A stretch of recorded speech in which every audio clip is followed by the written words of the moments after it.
Mi Cita Médica. Me da muchísimo gusto que nos acompañen porque hoy vamos a hablar de un tema que nos interesa a todos, y es que justamente ayer los Centros para el Control y Prevención de Enfermedades elevaron la alerta de viaje a nivel 2 para una condición que afortunadamente no es ni cerca tan contagiosa como COVID-19, pero que sí es de estar atentos a lo que está ocurriendo, y me refiero a la viruela del mono. Y bueno, para hablar a este respecto, es un gran honor para mí dar la más cordial bienvenida en Mi Cita Médica al doctor José René Arredondo Hernández. El doctor Luis José René Arredondo Hernández es microbiólogo y es catedrático de microbiología y parasitología en la Facultad de Medicina de la Universidad Nacional Autónoma de México. Doctor Arredondo, bienvenido. Muchísimas gracias por acompañarnos en Mi Cita Médica. Muchas gracias por la invitación. Doctor, platíquenos, ¿qué es la viruela del mono? Bueno, el virus de la viruela del mono es un virus que pertenece a la misma familia que el virus de la viruela, pero que son los ortopox virus. Es un virus que tiene síntomas similares, pero que se transmite únicamente de animales a humanos en forma zoonótica, y eventualmente de humano a humano con una transmisión muy limitada. Cuando hablamos de esta transmisión limitada, doctor, se habla de un contacto estrecho de persona a persona. ¿En qué consistiría este tipo de contacto? ¿Cómo se podría transmitir de una persona a otra? Bueno, este virus sobrevive en superficies, y el sitio en el cual se encuentra, las vesículas, una vez que se rompen, es donde se encuentra la mayor cantidad de virus, de modo que cualquier objeto inanimado que sea contaminado con estas vesículas, con el contenido de estas vesículas, es potencialmente infeccioso. Entonces, toallas, sábanas, etcétera, todo eso es una posible fuente de contagio.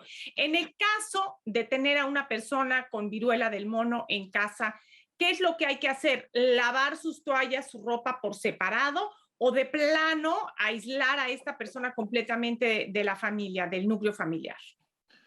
Bueno, se habla de hacer una cuarentena de 21 días, y generalmente es autolimitada la infección.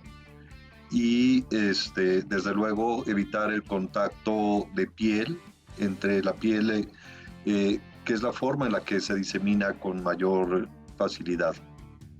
Doctor, ¿a través de otros fluidos corporales es posible el contagio de la viruela del mono? Bueno, a través de gotas respiratorias, cuando hay lesiones en boca o en el aparato respiratorio, pero es menos frecuente. Y en el caso, por ejemplo, de la sangre, pues se hablaba mucho de una reunión que hubo en España donde pues las personas tenían intercambio sexual, y que eso también hubiera podido ser una fuente de contagio. ¿Esto está confirmado? No se considera que sea una enfermedad de transmisión sexual tal cual, simplemente que se dan las condiciones de contacto estrecho para la transmisión. Sí, es más bien por eso. Claro, por el contacto de una pareja que está cerca, abrazándose, besándose, es un riesgo. A través de la saliva es posible el contagio, entonces. A través de la saliva y del contacto de la piel. Sí. Vamos a hacer una pausa, doctor. Regresamos con la sintomatología de la viruela del mono. Hacemos una pausa. Venimos con... Claro que sí.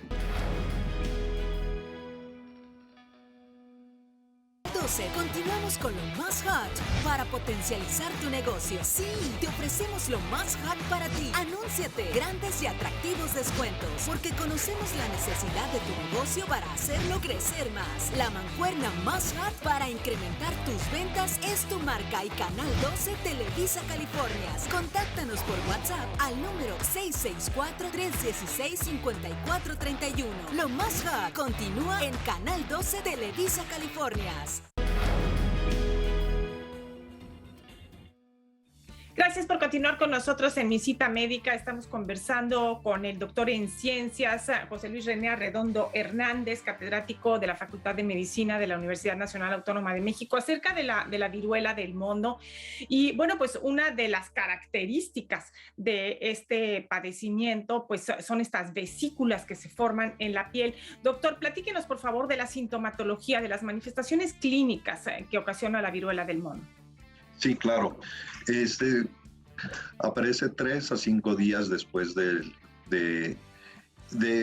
contacto y con síntomas que son inespecíficos. Son frecuentemente fiebre, puede incluir síntomas gripales en general, y estos son seguidos del crecimiento de los nódulos linfáticos y posteriormente la aparición en la piel de las vesículas que son características de la enfermedad, que son vesículas pequeñas que con un líquido transparente que posteriormente cambia a un color blancuzco, y estos finalmente se secan como costras que se desprenden.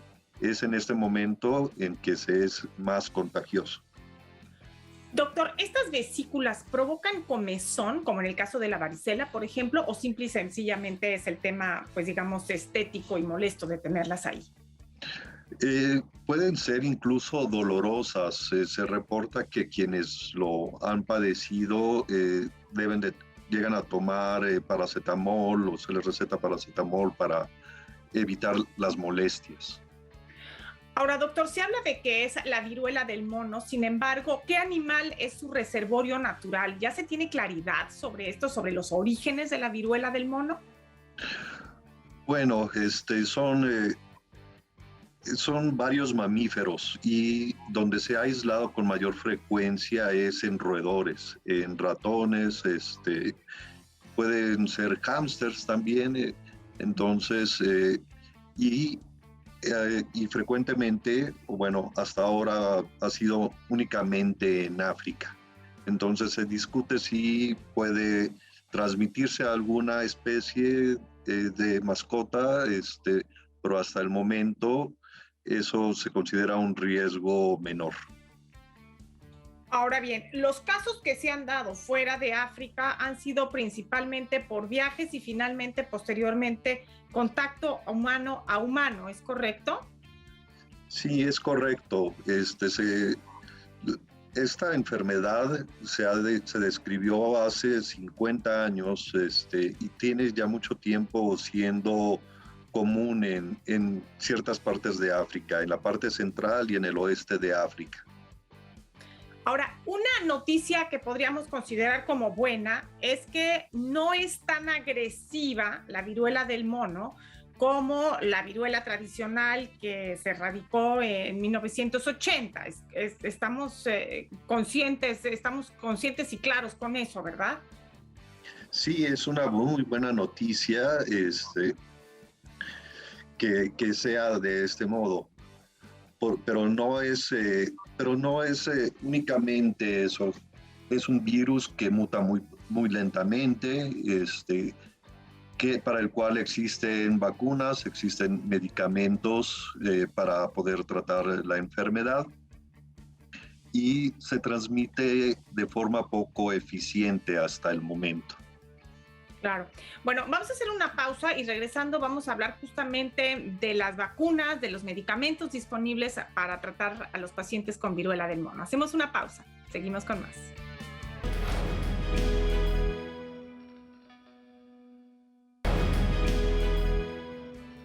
Gracias por continuar con nosotros en Mi Cita Médica. Estamos conversando con el doctor René Arredondo acerca de la viruela del mono. Y doctor, nos comentaba hace un momento que hay vacuna contra esta enfermedad. Platíquenos.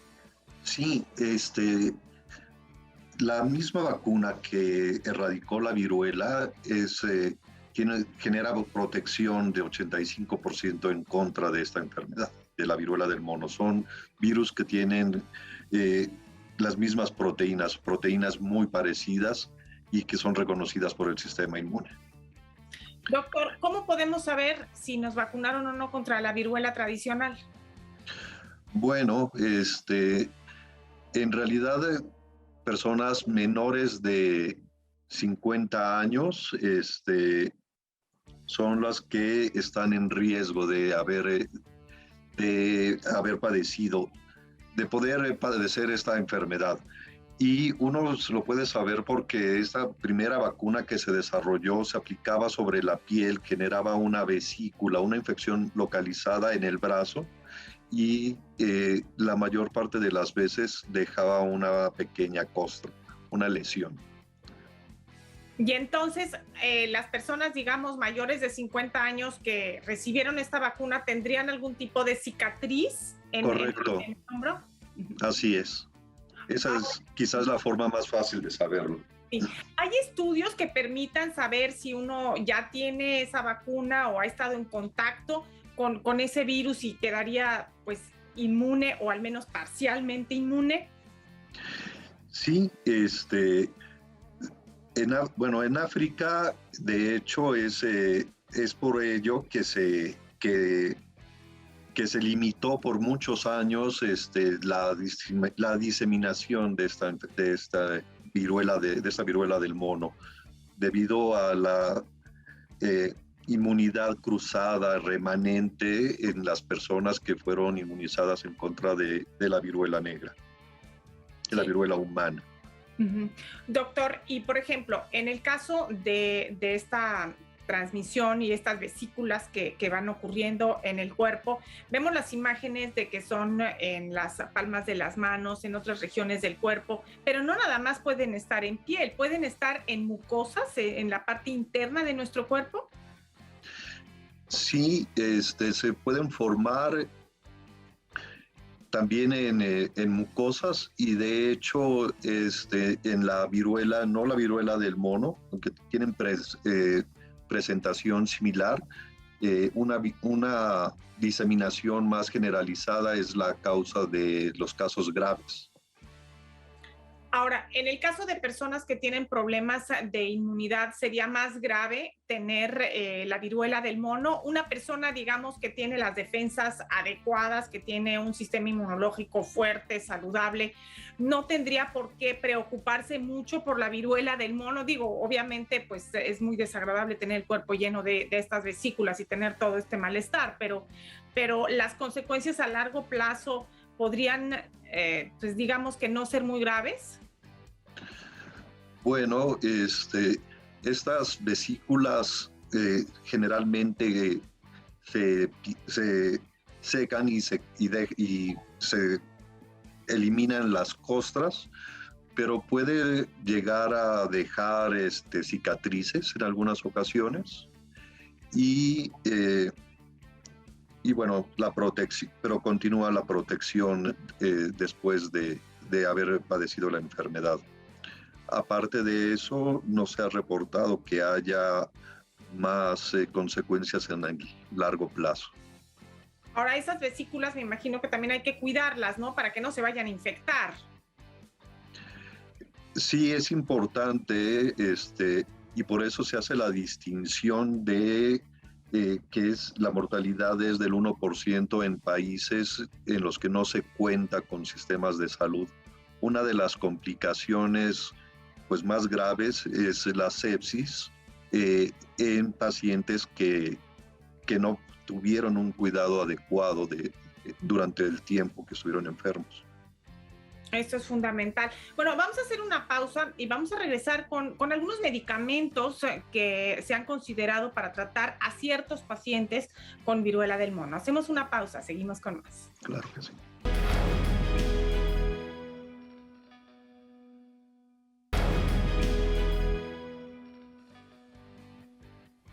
Gracias por continuar con nosotros en Mi Cita Médica. Estamos conversando con el doctor René Arredondo acerca de la viruela del mono.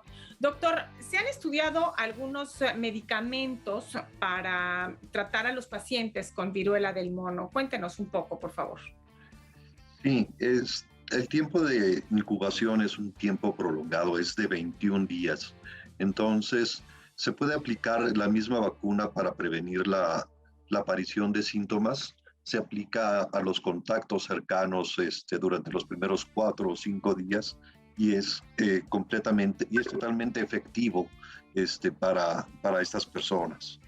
Además de eso, se han ensayado otras soluciones, medicamentos como el tecovirimat, que inhibe la unión de las proteínas a su receptor, de las proteínas del virus a su receptor, y eso lo que provoca es que el tiempo de infectividad disminuya y probablemente también la mayor parte de los síntomas.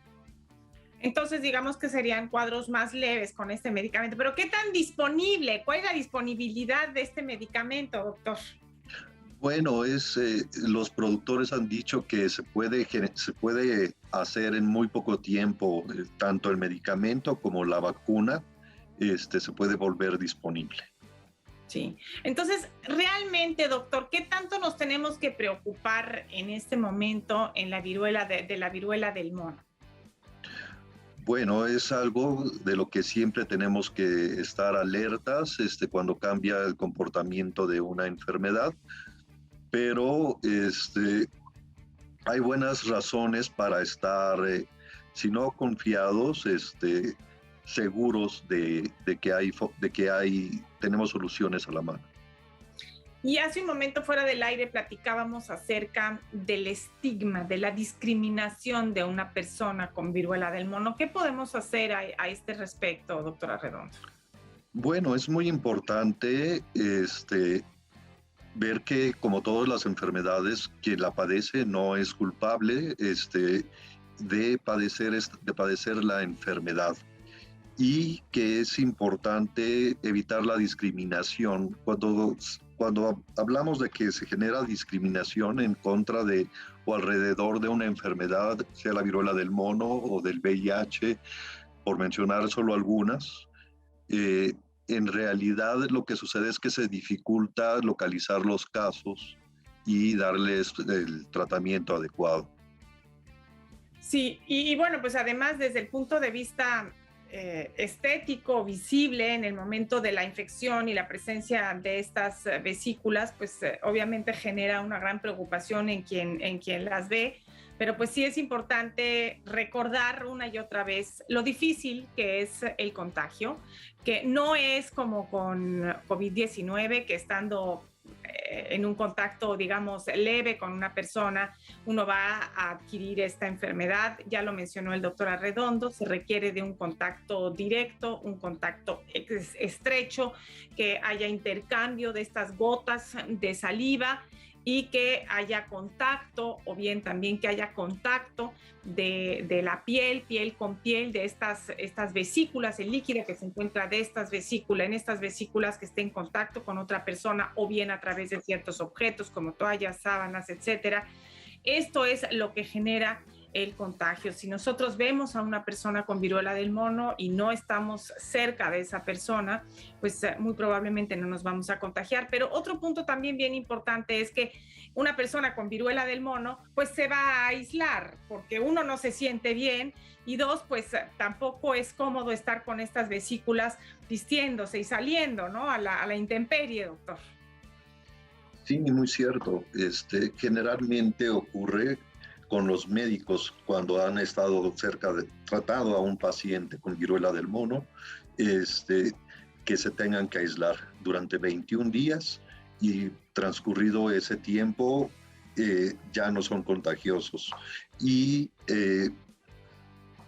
lo mismo las personas que padecen la viruela del mono, una vez que se caen las costras y que crece la piel, y que recubría esas costras, dejan de ser infecciosos y pueden recuperar su vida normal. Claro. Ahora, doctor, ¿en quién estaría recomendado recibir la vacuna? Digamos, administrar esta vacuna sería conveniente al personal de salud que se encuentra en contacto con estos pacientes, en personas que tienen problemas de inmunodeficiencias. ¿Quiénes serían, digamos, candidatos en este momento a recibir la vacuna contra el virus del mono, la viruela del mono? De momento no se considera necesario que sea una distribución generalizada, sino únicamente aquellos contactos cercanos de las personas que se contagiaron de la viruela del mono. Bueno, pues doctora Redondo, muchísimas gracias por su valioso tiempo y por compartir sus conocimientos. Gracias a ustedes.